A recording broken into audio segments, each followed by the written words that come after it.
Hello and welcome to Born Football TV. My name is Akon Malolo, your host. We've seen the past few weeks some new developments in the Premier League, and soon the league will be upon us. So we just want to briefly talk about some of the signings that we saw in the league, some of the things that were interesting. So of course, I'm not alone. I'm with Andy Lemakakula and Wintlai Seshawam. So we'll be just talking about some of the things we saw in the league and the new signings. So Andy, I don't know, Chief, if you actually went through the transfers and what actually stood out for you. What were some of the signings that you think, you know what, I approve of this, and some of those were like, nah. Yeah, well, as a lover of football and Arsenal fan, I did go through some transfers and obviously looked at my team and see if are we gaining anything or losing something. Yeah, and it's pretty interesting to see like what the teams have been doing. We noticed that a lot of teams have been releasing players, and only few guys are coming in. And we noticed like the debutants, the new guys coming in. They are the ones giving the released guys from other clubs a chance to stay in the Premier League and maybe survive relegation. But like it's interesting to see that there was a lot of within the league, some guys have been traded or sold between each other, and other guys coming in from outside. Plus like the Premier League always had like the problem of having players coming from outside and underperforming. When they come in. I'm sure this is an friend of mine. I mean, this Chelsea fan, he knows it very well. I know it very well. So, and there's also like been a problem with defenders. Particularly in the English defenders. Yes. Especially when they're sold within the league. Most of them don't really perform that well. We might say that Harry Maguire is good, but he underperforms. The most expensive. Joe. So like Arsenal signing Ben White, I think it's okay if you look at it, but it's still kind of risky, because you have a player who's been playing in the Premier League. Take nothing away from Brighton. Brighton are a good side, but smaller team. You may put it that way, but yeah, he for me he wasn't like tried and tested and proven to be like one of the best. But it's okay. He's even more expensive than some players. You see. So I hope that with the signing that they made, it shows that the team wants to solidify at the back. With the likes of David Luiz leaving the team, we want to have something solid and have the proper spine in the team. Solid defense, a good midfield, and attacking forwards. So I think that the business that has been done, it's not great business like throughout the league. Not a lot of players came in, but we see guys like you said, they're just moving in and around them. Yeah, just in and around them. Yeah, but so as much as I wanna agree with you with whatever you're saying, right? But let's look at Virgil van Dijk. When he came to Liverpool, he was coming from Southampton. Yeah. So Southampton was a small team going to Liverpool into a big team. And everybody was like down the road with him because it was like he's too expensive for that fee. True. So we can't really say someone coming from a smaller team who was standing out in that small team going to a bigger team and say he's not really gonna perform. So I think it's gonna be really good. I really don't want Arsenal to be doing good, but I think Ben White is. I mean, even Mane from Southampton. Yeah. Mane came from a smaller team and then he went to Liverpool to actually prove himself. Yeah. With that, I can say that there's always like a ratio to it. We've seen more flops going in and out than quality players, because now we have to think of the standard performance. You see, but if we want to think of anyone who went to a team and then did bad, it's quite a lot of them. Some guys went from being starters to just warming up the bench. But now maybe 2-3 players three signings that you can talk about that actually stood out for you. Maybe one that made you happy, one that made you. I was happy when I saw Arsenal signing a midfielder. Looking at him, he's like the one who allowed Thomas Partey to be a box-to-box player. In that way, we can say that okay, we are improving. Like I think most teams were aiming at improving their squads, and getting rid of the dead weight, for lack of a better word. But yeah, most teams are looking at strengthening their squad, because if you look at us now, at the back we're not that okay. So now we have a backup for Tierney, the guy from Benfica. Now I feel like most teams, they were looking at strengthening, where they could, with a lot of teams actually fighting for signatures. But now what about the teams that were actually, sorry to cut you in guys, what about the teams that were letting some of their best players. I mean, where's the strengthening in that? Before we were talking about Danny Ings, that Southampton actually let Danny Ings go, which is their top scorer. Like I'm still shocked they even allowed Danny Ings to leave their club. Their top scorer. Their top scorer. Every time they play against a big team, Danny Ings is the only one who's scoring. Like, how can you? And it's not like maybe Danny Ings went to Man City or Man United. Imagine they went to just Aston Villa. It's a rival in the mid-table. Yeah, so it's like actually even if they were selling them to Man United or Chelsea, that would have been something decent. Yeah, they would have made quite a lot of money to buy some players. Because like losing such a player, it also discredits your ambition to say that I want to stay in the Premier League. Yeah, it's almost like they're really just gunning for money, and the way things are going, even if they don't have a proper spine in the forward position, I don't see Southampton really surviving the league. Because let's look at how they were doing last season. Last season they weren't even decent. Yeah. Are they the team that got Child 9? They are. They got Child 9 or something by Leicester. Is it Leicester or Man United? I think both of them throughout the I forgot which one last I think it's both of them, right? Yeah. Like not last season. Yeah. One of them was season before last. But I mean, take nothing away from Aston Villa's scouts. Those guys have been amazing. True. I mean, they sold Jack Grealish with all that money. Yeah. They managed to buy Ashley Young. Now they got Danny Ings. Yeah, and Emi Buendia. Yeah. So I think that Aston Villa are doing good business. Yeah, they are doing good business, but. So your standouts, Chief? Yeah, your standout signings. Like I think I don't want to talk about Man United, but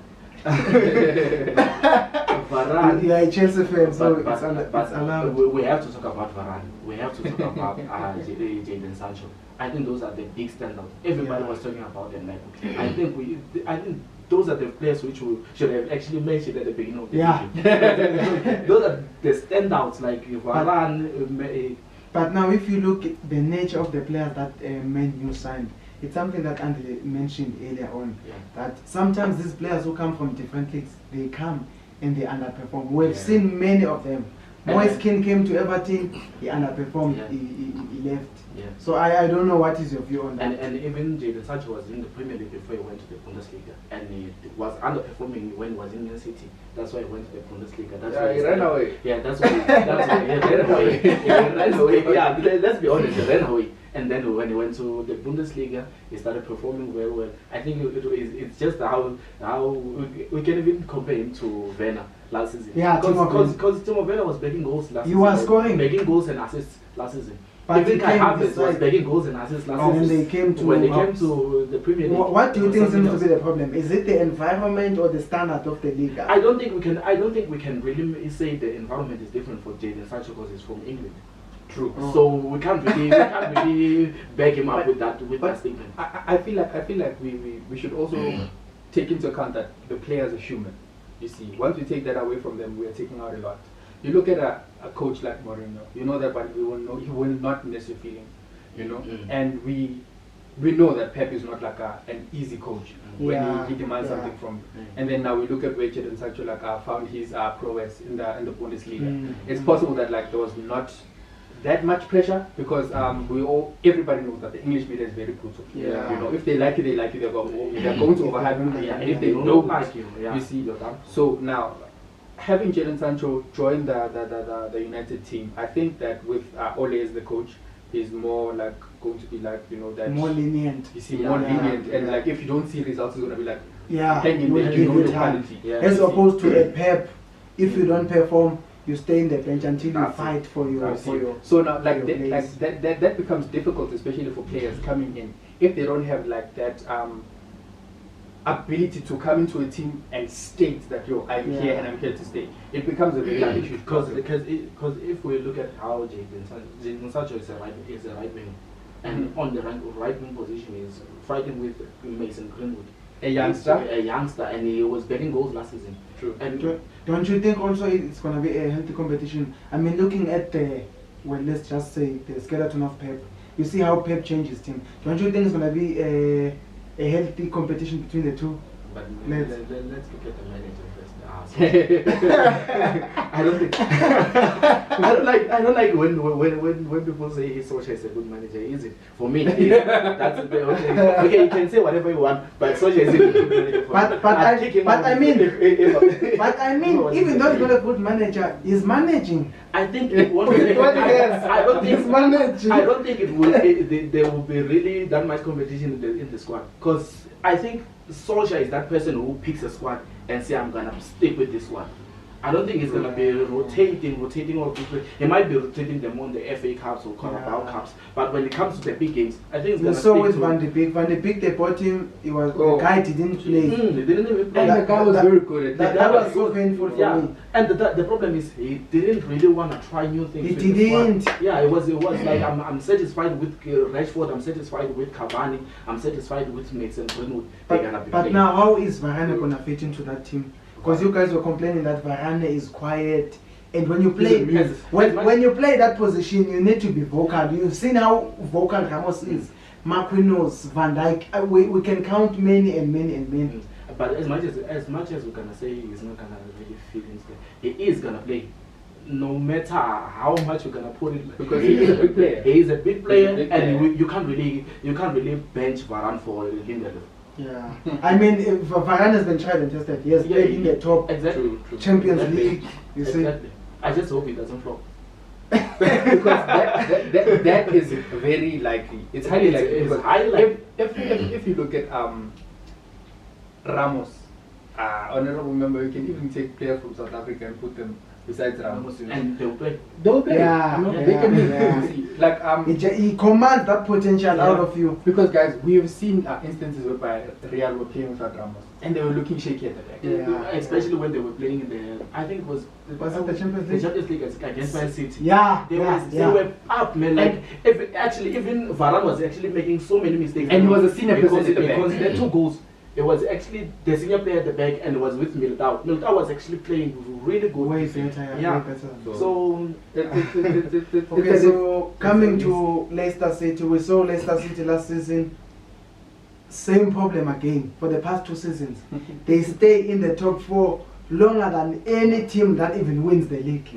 But in the last games, they flop and they go out of their thing. Do you think with the signings that they've done enough justice? With Leicester, I don't know what if they were in Africa, I'd say no, like someone is dealing with African chemistry. I fail to understand how can you be in the top 4 and when you're approaching the closing stages and then you just flop. You know what I like most about Leicester is they really develop their players. So I think I don't wanna really say they're gonna be in the top 4. But I think they're gonna just be a decent squad, because even if you look at the signings or the players they're signing, they're not really signing big players, big name players. They're just signing decent players which they can really improve the squad. I think it was Daka one of the players they signed. But another thing, do you think Leicester really needs big players? Don't you think they need to fix a few things there and there? Because I mean, you have seen them; they are capable. They beat Man City. Was it 5-2 or 3-2? They are very good. They beat Man City last season. They even challenged Chelsea. And they won the cup. I think they actually deserve that cup. Just to move that Isquaqualala of qualifying. Because I mean, it was going to be the second season now that they didn't qualify for the. I think with Leicester, maybe like they depend much on luck. I don't know. Some people don't believe in luck, because look at when they won their cup. They used to win 1-0. 2-1, 1-0, 2-1, and even the goal they scored, man. I think Chelsea was bossing that game. Chelsea was bossing that game, and then they just had a long shot just because of the capabilities of Kepa. Shots, So you can't score from that far from Mendy, man. Yeah. I was actually angry with the way they scored the goal, man. Like, how can you really score from such? Come to think of it, like I don't see many long range shots against Mendy. Why would you even do that? You are taking chances. But are you happy with the people you guys signed? We only signed Martinelli, bro. But I also had some rumors that you guys want Lukaku. We only signed a goalkeeper, a third goalkeeper, because the first is Mendy, and it's Martinelli. No, keeper what? Yeah, we signed a keeper, Martinelli. I think it's from Fulham. Oh yeah. And then the only thing we were doing this season was releasing players. We released one player I hated when they loaned out. It was who's that kid? No, the Norwich, they loaned him to Norway. Oh, Billy Gilmore. Gilmore. The guy was begging. What was that mean? English sometimes is a problem. He was begging man of the match performances. He was begging man of the match performances in the Champions League. Was begging man of the match performances in the Premier League. He was solid. He was solid. He was very solid. He was actually even playing. He actually even got man of the match in the international squad. Not friendly in the Euros. In the Euros, he got man of the match. But they decided to run him out just because Chelsea is all about big names, big name team. I hate that. But honestly, I think that Chelsea is sort of covered, unless like injury comes and strikes the squad like it did to Liverpool last season. If you guys lose a Kovacic and you guys lose a Kante, only then Billy would come in, because Billy is not a guaranteed starter. So I feel like maybe they were looking at like, okay, let's give him game time. Let's have him play, regular so game. that when we get him back, he's refined. Because what Andre is saying is actually true. Because instead of actually keeping him and waiting for all these other 2 or 3 guys to flop, it's like you're playing lot. Because here's the problem: the media will never forgive you for benching a Kante and then putting a Jomo. Like the media, like you can't. But just to curve a little and go to City, do you think City really needed Grealish? I don't think so. I don't like the team was already complete to begin. The only thing they needed was a striker. Because to me, I mean, these guys are fine on the sides. They are fine. You have Sterling, you have Foden, you have Mahrez. You actually even have that other. Who's that other guy? You have Foden, Mahrez, Sterling, Ferran Torres, exactly. Bernardo Silva. Even Cancelo, Cancelo, they always play him anyway. You can always put him on the side. But my question is, did they really need this guy? They spent a ridiculous amount of money and like you want someone. You don't need. Not a need. Yeah, you just want. It's just like I want that one. Yeah. I take nothing away from Jack. Yeah, no, of course. It's like Chelsea signing a right back. Yeah. Why? You have Rhys James. You have Azpilicueta. We even have Hudson-Odoi. He's playing right. You see, like that. Okay, it's fine. Like, you know what? I feel like Pep wants to always do this. Now we're feeling like this as people in sports looking at his signings. This is how coaches feel when they play against him. You don't know who is he going to start? How are you going to play him for it? Maybe like he likes that, and it always comes back to bite him. I think now it's even difficult to say Pep Guardiola is the best manager in the league because he's like, look at his squad. Like he can play. He can use. 3 squads. 3 squads. You can have 3 different squads. 3 different squads and still win. 1 mid-table, 2 top 4. Yeah, the guy has the audacity of taking a player who scored 2 goals, 2 winning goals, put him in the bench for the next day. Yeah. That's how much it doesn't depend the only people who are consistent in that squad is Ruben Dias, Kevin De Bruyne, and Ederson. Besides that, John Stones, there's Laporte. Even Rodri, there's Fernandinho. You see, so my problem with Man City is that these guys, they only want players, like individuals who like have strong belief in their ability. Yeah. You see, because if you're shaking, like you have low self-confidence, you're not going to like you will not, because each and every day you fight for your position. Let's look at even Gabriel Jesus. Just because he isn't really that good individually, that's why he's not really getting the play time. And imagine, like, the guy would rather bench his strikers than play a false 9. Exactly. While you have natural number 9. You have natural number 9s. We were talking about them not having strikers. They have Aguero. They have Gabriel. What do you need? And you look at these guys are top quality players. Top quality players. And of course, we saw on the news, especially this past week, and Harry Kane releasing a statement There were rumors that he was linked to City, and the fans were not happy with that. That he kept quiet the whole week. He didn't release a statement. I mean, do you think it was professional of Harry Kane to do what he did? But I think this goes back to the whole Messi situation, like last season. Yeah. Like you have a verbal agreement with the director. You tell them that I want to leave next season, and then you have a verbal agreement, like a gentleman's agreement. Yeah. And when the season comes, when you need to leave, and then they produce the papers that you are still in contract. contract. I think for some reason I don't think I feel sorry, but not really for Harry Kane, because it's not like he has 1 year left remaining on his contract. I think he has 2 or 3 years remaining on his contract. It's a long time. Long contract. It's a long contract. And I mean, as a professional, you have to honor that. Yeah. The problem with this whole thing is that it involves money. Everything is getting money. You know, when like a team like secures a signing, the sponsors and the funders want to know how long are you having this person here. Because if you look at it professionally, having Harry Kane for Spurs means more like ticket sales.